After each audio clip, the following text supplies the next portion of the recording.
사랑 인사 나누도록 하겠습니다. 하나님은 우리의 창조자이십니다. 하나님은 우리의 창조자이십니다. 하나님은 우리의 구원자이십니다. 하나님은 우리의 구원자이십니다. 하나님은 우리의 전능자이십니다. 하나님은 우리의 전능자이십니다. 할렐루야. 사람이 사람을 만나면 역사가 이루어지고 사람이 하나님을 만나면 기적이 이루어집니다. 할렐루야. 우리에게 이런 믿음이 있기를 소망합니다. 성령이 우리에게 임하시면 예수가 그리스도 되심을 우리가 믿음의 고백을 하게 되고 그때에 우리 죄를 고백하게 됩니다. 이제는 죄인된 삶에서 돌아서서 하나님의 능력을 힘입어 살아갑니다. 죄라는 것은 하나님으로부터 벗어나는 것, 멀리 떨어지는 것을 죄라고 합니다. 야고보서 4장 8절 말씀에 두 마음을 품은 자들아 성결하게 하라. 둘이라는 뜻은 의심하고 갈팡질팡하는 것을 말합니다. 로마서 7장의 말씀처럼 내 속에는 하나님의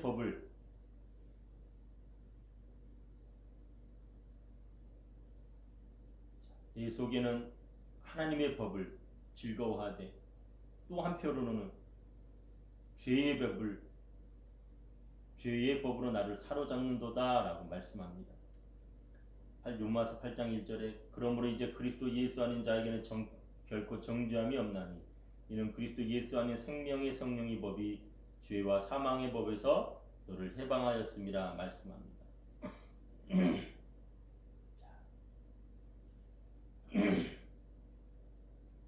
우리가 읽었던 사도행전 8장의 말씀 1절부터 25절까지 지난 시간에 나누었던 말씀입니다. 오늘 사도 8장에 등장하는 인물이 있는데 빌립 집사님이 등장하게 됩니다. 예루살렘 교회에 일꾼이 필요해서 그 일꾼들을 우리가 선택하게 되어지는데 그 중에 빌립 집사님이 오늘 소개가 되어집니다. 빌립 집사님은 특히 이 스데반 집사님 이후에 말씀이 증거되어지는데요. 사울은요 이 스데반 집사님으로 인해서 사랑의 빚진 자가 되어집니다.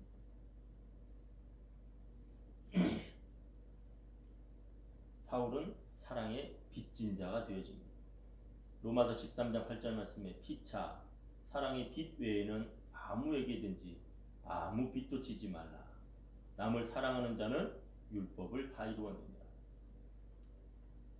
그 말을 다시 말씀하면 사랑의 빚 외에는 절대로 지지 말라. 그것이 우리 올무가 될 거라는 거죠. 그런데 사랑이라는 것은 빚을 져도 된다. 내가 받은 사랑, 다시 그 받은 사랑을 전하기 위함인 것이죠. 자, 빚지다라는 이 헬라어의 뜻은요, 의무가 있다라는 거예요. 우리가 9장 이후에 사울에 대해서 우리가 말씀을 보게 되어질 텐데, 사울은 이 사랑의 빚을 지고 또 그 빚을 갚을 의무가 생겼던 것입니다. 물론 하나님의 은혜 가운데 그가 선택되어지고 또 하나님의 계획하신 가운데 그가 이방인의 사도로서 복음의 전도자로서의 사명을 감당하는 것을 보게 되었습니다. 8장 1절에요. 그때가 언제냐? 예루살렘 교회에 박해가 있게 되어지는 그때에 스데반 집사님의 죽음을 맛보게 되어집니다. 그리고 디아스페로이라는 이 히브리어에 흩어지게 되다라는 말씀이 있습니다. 이스라엘 백성들, 특히 스데반 집사님으로 인해서 예루살렘 교회에 흩어지는 일들이 시작이 되어집니다. 그들에게 고난이 찾아오고 아픔이 찾아오는 그때에 흩어지게 되는 것이죠. 자, 우리가 자정 능력에 대해서 말씀을 보았습니다. 자정 능력이란 말은 스스로 깨끗해지어지는 그 과정을 말하는 것입니다.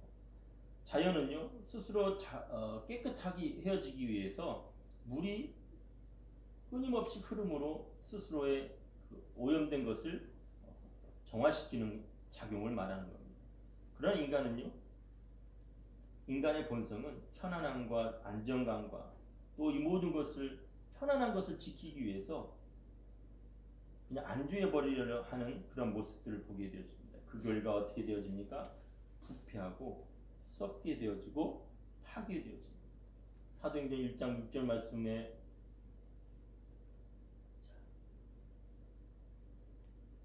오직 성령이 너희에게 임하시며 너희가 권능을 받고 예루살렘과 온 유대와 사마리아와 땅끝까지 이르러 내 증인이 되리라 라고 말씀했죠.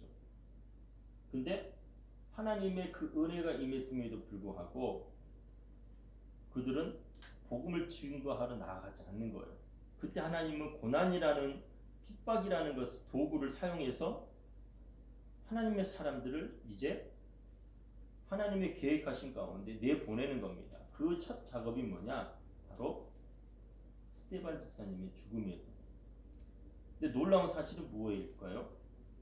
스데반 집사님의 죽음에도 불구하고 그들이 흩어졌지만 그들이 복음을 들고 흩어졌다는 사실입니다.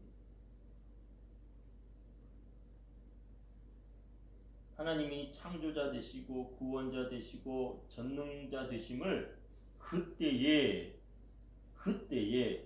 알지 못했던 제자들과 사도들과 제자들이요 그때에 깨닫게 되어지는 겁니다. 오늘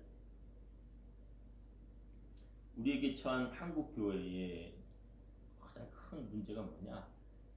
의인이 없어짐을 우리가 통곡해야 됩니다. 의인이라는 표현은요 히브리어로 차디크라는 뜻입니다.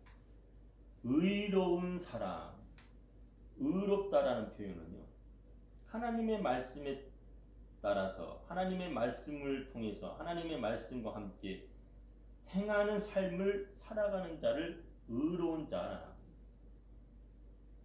우리는 의롭지 못한데 하나님께서 우리로 하여금 의롭다라고 말씀하시기 때문에 우리가 의로운 자가 되는 거예요.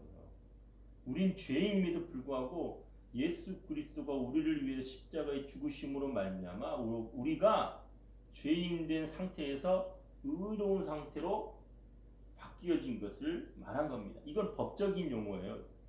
그러다 보니까 우리는 이제 더 이상 죄인이 아닌 것이죠. 그런데 문제는 뭡니까?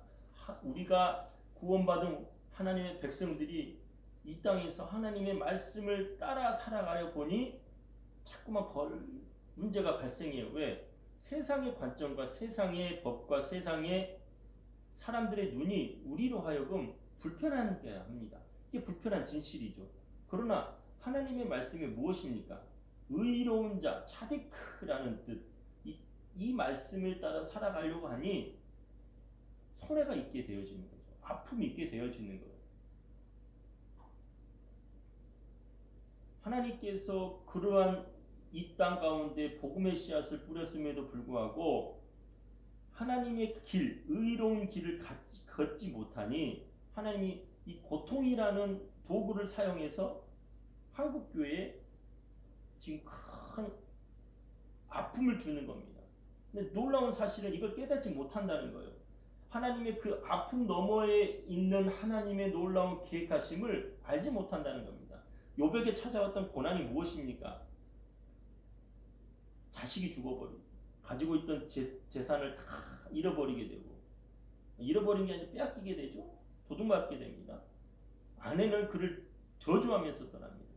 너나 믿어라. 네가 믿는 그 하나님 너나 믿어라. 근데요 그에게 찾아왔던 그 고난은요 욥의 죄악으로 인한 것이 아니었던 겁니다. 하나님의 놀라운 계획하심이 그 너머에 있었던 거죠. 한국교회는 그 놀라우신 하나님의 계획하심을 보지 못하는 겁니다. 8장 4절에 흩어진 사람들, 그 중에 빌립 집사님이 사마리아 성에 갑니다. 가서 행했던 일이 뭡니까? 똑같이 예수님께서 행하셨던 일들을 하는 거예요. 뭐냐면 가르치고 복음을 전하고 고치는 일. 특히 이제 이 고치는 일이 오늘 말씀의 포커스였던 겁니다. 기사와 표적을 행하고 더러운 귀신이 떠나고 중풍병자와 못 걷는 자가 걸어버리니 많은 사람들이 놀라게 됩니다. 이 가운데 시몬이라는 사람, 마술을 행했던 이 시몬이라는 사람이 사마리아 백성들을 놀라게 하는데 그가 봤던 거예요. 빌립 집사님이 행하는 것을 보고 그 많은 사람들과 함께 믿게 됩니다. 뭘 믿습니까? 예수가 그리스도의 심을 믿는 거죠. 그런데요, 그가 믿고 세례를 받는데 문제는 여기에 있는 겁니다. 이 소식이 예루살렘의 교회의 사도들에게 소식이 전하게 됩니다. 바울과 요한이 그래서 급파하게 되죠. 사마리아에 와가지고 물 세례는 받았지만 성령 세례는 받지 못한 거예요. 하나님의 그 놀라우신 그 은혜를 경험하지 못해서 사도 바울과 베드로와 요한이 와가지고 함께 기도해 주는 겁니다. 그때에 성령이 임하게 되어집니다. 많은 사람들이 기도하게 되어지는 거예요. 자신의 욕심을 위해서 하나님 앞에 기도한 게 아니라 성령 받기를 너희가 이 시간 구해라, 간구해라, 기도해라 하니 많은 사람들이 기도하다가 성령을 체험한 거예요. 근데 그 자리에 이 시몬이 하나님의 말씀을 듣고 예수를 믿었는데 그가 그 광경을 보고 눈이 뒤집어진 겁니다. 이 사단은요 정말 교묘합니다. 왜 그럴까요? 인간의 본성은 악합니다. 죄악 중에 우리 어머니의 모태에서 태어났다라고 사도 바울은 고백을 합니다. 자, 시몬이요, 그의 직업이 마술이었어요. 우리가 생각하는 이런 눈속임의 마술이었을까요?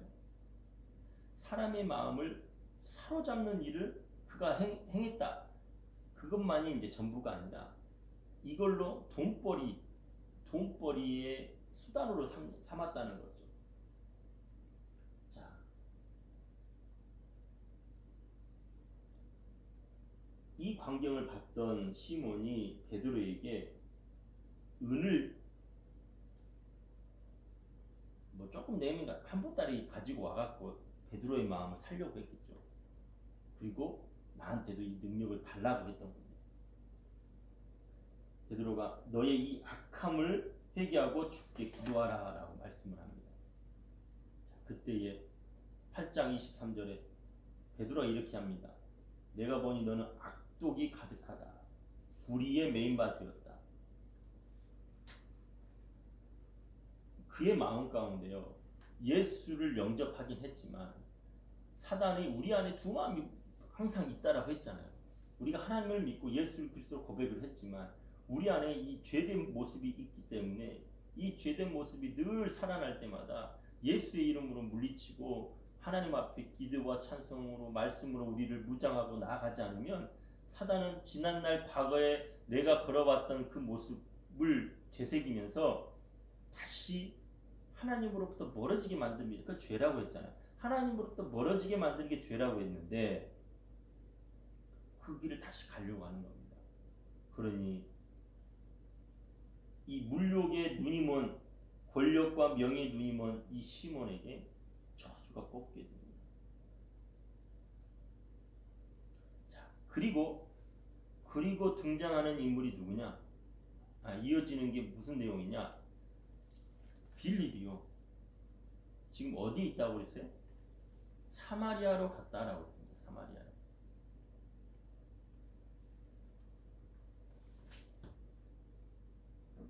자, 21절에 베드로와 요한이 사마리아에서 말씀을 예루살렘으로 돌아가서 사마리아의 여러 마을에도 복음을 전했다. 그러니까 예루살렘을 가는 과정에 다시 또 복음을 전한 겁니다.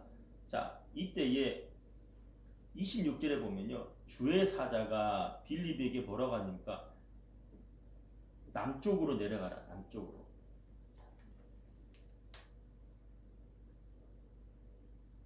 우리 보시면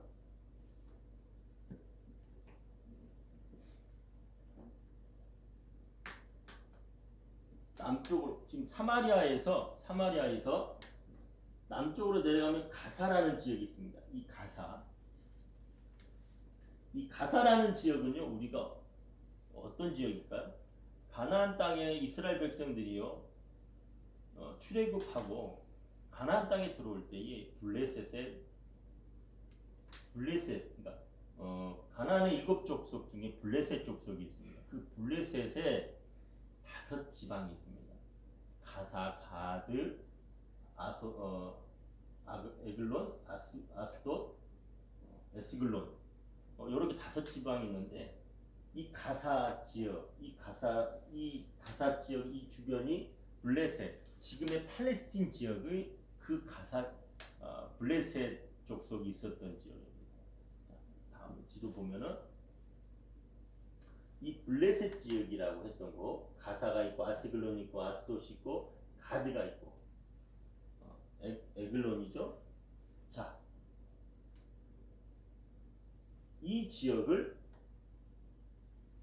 사마리아에서 이 가사로 성령이 내려오게 합니다.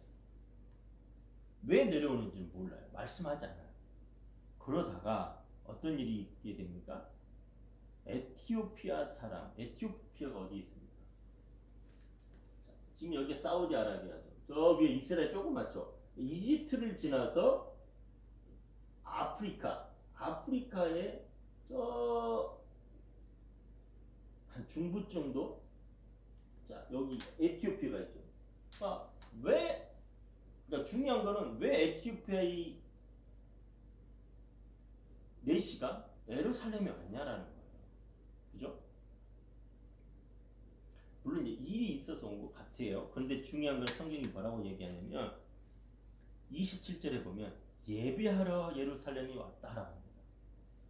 예배하러 예루살렘이 왔다라는 거예요. 그러니까 이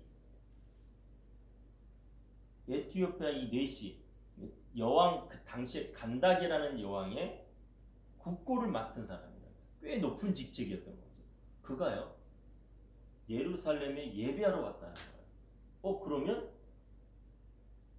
그가요 유태인, 주이시, 그러니까 하나님의 말씀을 그가 보고 유대인이 됐다라는 얘기가 되는 겁니다.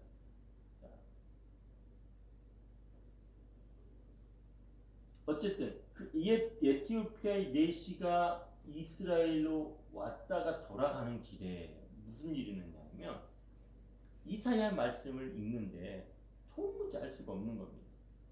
그때의 성령이 그 내시의 마음을 움직였던 겁니다.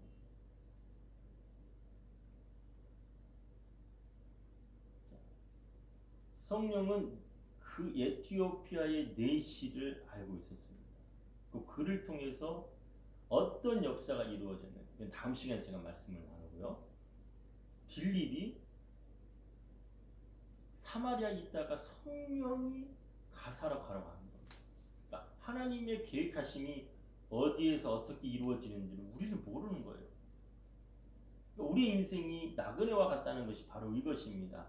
우리에게 있어서 하나님의 백성이 되고 하나님의 자녀가 된다는 것은요, 가장 중요한 것은 성령을 경험해야 된다는 겁니다. 그러면 하나님은 우리에게 나아갈 방향, 나아가야 할 길, 그 길을 말씀해 주신다는 거예요.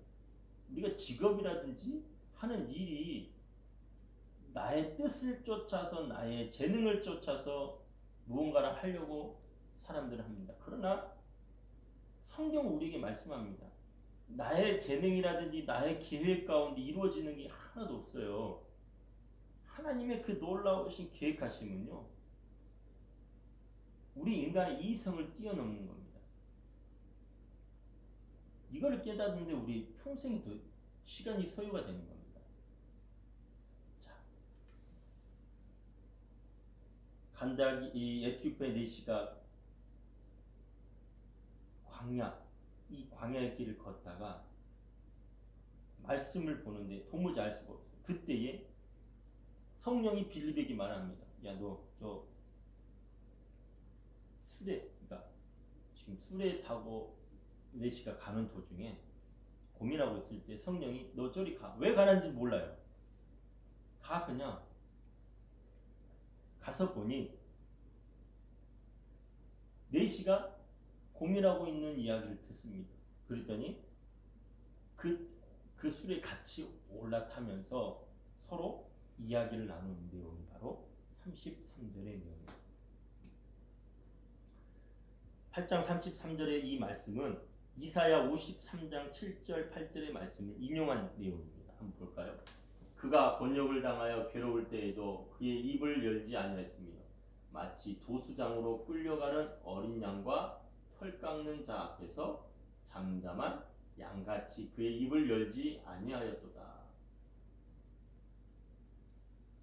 그는 곤욕과 신문을 당하고 끌려갔으나 그 세대 중에 누가 생각하기를 그가 살아있는 자들의 땅에서 끊어지면 마땅히 형벌받을 내 백성의 허물 때문이다. 자, 이 말씀을 읽고 33절의 말씀을 이제 내시가 이렇게 얘기하는 겁니다. 그가 도살자에게로 가는 양과 같이 끌려갔고 털 깎는 자 앞에 있는 어린 양이 조용함 같이 그의 입을 열지 아니하였도다. 그가 굴욕을 당하였을 때 공정한 재판도 받지 못하였으니 누가 그의 세대를 말하리요. 그의 생명이 땅에서 빼앗김이로다. 34절에 빌립이 말하되 청컨대 내가 묻노니 선지자가 이 말한 것이 누구를 가리킴이냐, 자기를 가리킴이냐, 타인을 가리킴이냐. 빌립이 얘기하는 겁니다. 다시 되묻는 거예요. 누구를 가리킨 거냐, 누구를 말하는 거냐. 이게 이사야 선지자를 말하는 거냐, 아니면 누구를 말하는 거냐. 메시아를 얘기하는 거죠.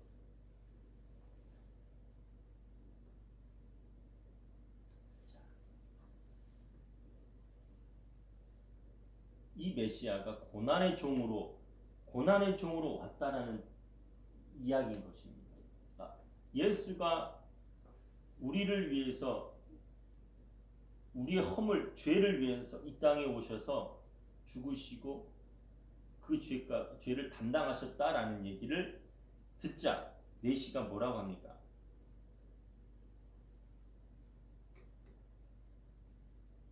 내가 세례를 받음에 무슨 거리낌이 있느냐라고 하는 겁니다. 영어 성경에 이렇게 써 있습니다. Look, here is water. Why shouldn't I be baptized?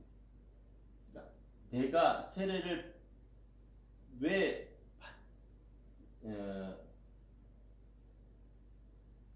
반드시 받아야 하는 이유가 여기 있다는 것이죠. 받아야 한다는 거예요. 받지 못할 이유가 뭐가 있느냐라는 거예요. 내가 예수를 그리스도라고 고백하니 내게 세례를 베풀어 달라 라고 얘기를 한 겁니다. 길 가다가요, 조금만 물이 흐르는 곳에 가서 이제 빌립이 이 내시에게 세례를 베풉니다. 자, 놀랍지 않습니까? 우리가 생각하는 이 빌립 집사님은 우리 지금 한국 교회의 직분으로서의 그 집사의 역할이라고 생각하시면 조금 곤란합니다. 사역자였던 거죠. 이 빌립 집사님도 사역자였던 거예요. 그리고 그가 세례를 베풀었다는 것, 하나님의 백성됨의 증거가 바로 이것이죠. 물세례를 베풀었다. 근데 놀라운 사실은 무엇입니까? 그 다음 장에 그 다음에 39절에 둘이 물에서 올라올세 주의 영이, 하나님의 영이, 성령이 빌립을 이끌어갔다라는 것. 하나님의 영이 그 가운데 임하였다라는 증거가 여기 있습니다. 이끌다라는 이 말은요,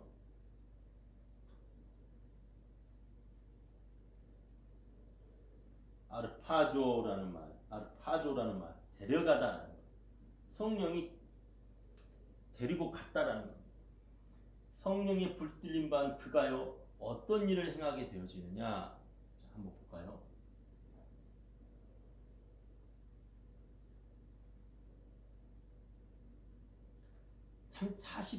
40절에 아소도에 나타나 여러 성을 지나며 복음을 전하고 가이사라에 이르렀더라라고 기록이 되어 있습니다. 아소돗은 아까 그 블레셋 지역에 한 성 중에 아스돗이라는 곳이 있었습니다. 그 아소도가 아스돗입니다. 이 아소도에서 가이사랴에 이르러 복음을 증거하러 다녔다라는 것. 그러니까 성령이 너에게 임하시면 너희가 권능을 받고 예루살렘과 사마리아와 땅 끝까지 이르러 이제 여기서 하나님의 놀라우신 기획하심이 증거가 되어지는 거예요. 여기가 좋사오니 초막셋을 짓고 우리끼리 모여 삽시다. 이럴 때 어떤 일이 일어나느냐? 썩어요. 물이 고이면 썩게 되어 있습니다. 하나님의 법칙인 것이죠. 하나님은 우리로 하여금 이 세상에서 소금과 빛의 역할을 감당하기를 원하시는데 자꾸만 썩으려고 그래요. 우리의 사고도 썩고 우리의 모든 삶에서 썩으려고 그래요. 한 대표적인 예가 무엇입니까? 하나님의 사람들이 자꾸만 자기 생각으로 모든 것을 이끌어 가려고 하니, 자, 우리도 하나님처럼 한번 돼볼까? 그러면서 뭘 세웁니까? 바벨론 탑을 세우는 거예요. 우리도 하나님처럼 되자. 그때 하나님께서 언어를 틀어가지고 그들의 생각을 무너뜨리게 만들잖아요. 자, 자꾸만 성도 수를 늘리고 교회를 거대하게 만드는, 그런 메가처치란 말이 거기서 나오는 거죠. 그게 하나님이 우리에게 축복을 해주셨다라는 논리로 포장하게 만드는 거죠. 근데 거기에 함정이 있었던 겁니다. 하나님의 계획하심이 여기 있었을까요? 그리스도인을 만들기 원하는 거예요. 하나님의 뜻은 그리스도인을 만들기 원하는 거예요. 로마서의 말씀처럼 14만 4천 명, 바알에게 무릎 꿇지 아니한 14만 4천 명, 하나님의 사람들을 불러서 그들을 통해서 하나님의 일을 행하시길 원하는 거예요. 지금 온 지구의 인류가 몇 명이죠? 60억을 넘어서 지금 꽤 많은 인구가 살고 있어요. 그럼에도 불구하고 그들 가운데 그리스도인들은 얼마나 될까요? 3분의 1 정도 되나요? 3분의 1도 안 될 것 같아요. 문제는 그게 아니라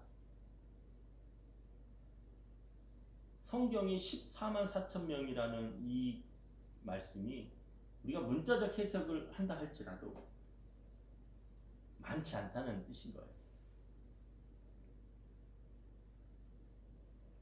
하나님의 사람들이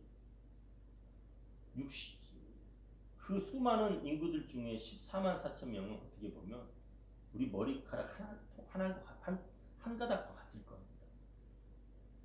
하나님의 나라에 들어가는 사람이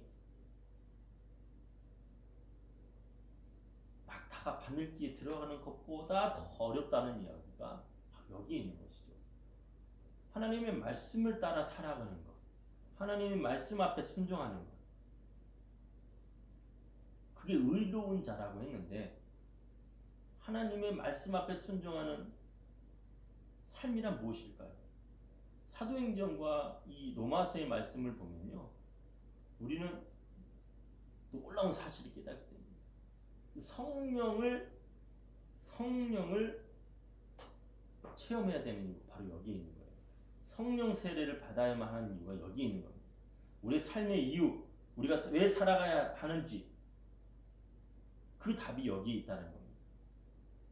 하나님의 말씀을 통해서 우리의 인생을 설계하지 않는다면, 내가 설계하는 것이 아니라 하나님께서 우리의 앞길을 열어주시지 않는다면 우리는 우리의 삶을 알 수가 없는 겁니다.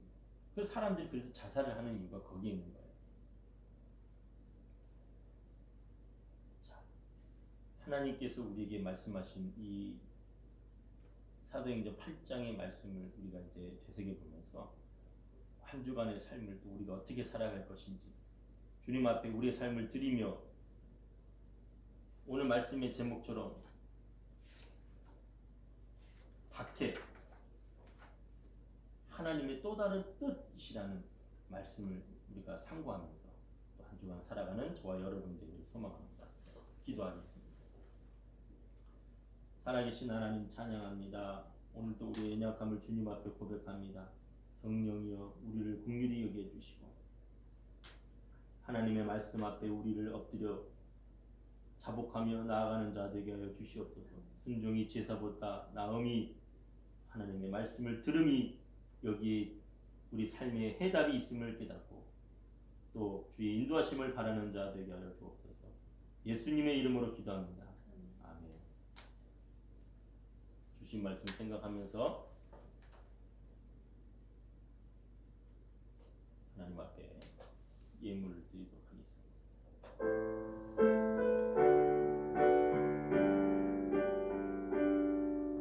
나 주님의 기쁨 되기 원하네. 내 마음을 새롭게 하소서. 새 부대가 되게 하여 주사 주님의 빛 비추게 하소서. 내가 원하는 한 가지 주님의 기쁨이 되는 것. 내가 원하는 한 가지 주님의 기쁨이 되는 것. 기도하겠습니다. 우리의 허락하신 모든 것이 하나님의 것임을 인정하고 하나님의 뜻을 구하며 나아가오니 주여 받으시고 우리와 함께하여 주시옵소서. 예수님의 이름으로 기도합니다. 일터사역 우리 함께 외치겠습니다. 죽게 하듯 하라 주를 본받는 자 되라. 공동체 고백. 우리는 세상으로부터 부름받은 하나님의 백성입니다. 또한 세상으로 보냄받은 그리스도의 제자입니다. 하나님을 기쁘게 찬양하는 예배자가 됩시다. 이웃을 열심히 구원하는 복음의 증인이 됩시다. 한 몸된 교제를 나누는 건강한 지체가 됩시다. 아낌없이 사랑을 실천하는 봉사자가 됩시다. 배움을 통해 그리스도를 본받는 성숙한 성도가 됩시다. 그리하여 우리 모두 하나님을 영화롭게 하는 성령 충만한 생명의 공동체가 됩시다. 아멘. 함께 기도하겠습니다. 지금은 우리 주 예수 그리스도의 은혜와 아버지 하나님의 그 크신 사랑하심과 성령 하나님의 크고 교통하심의 역사가 고난과 핍박이 우리에게 아픔이 아니라 또 다른 하나님의 계획하심이 있음을 믿고 살아가길 소망하는 하늘당 공동체 교회와 가정과 일터와 사역 위에 지금부터 영원토록 함께 계실지어다. 아멘.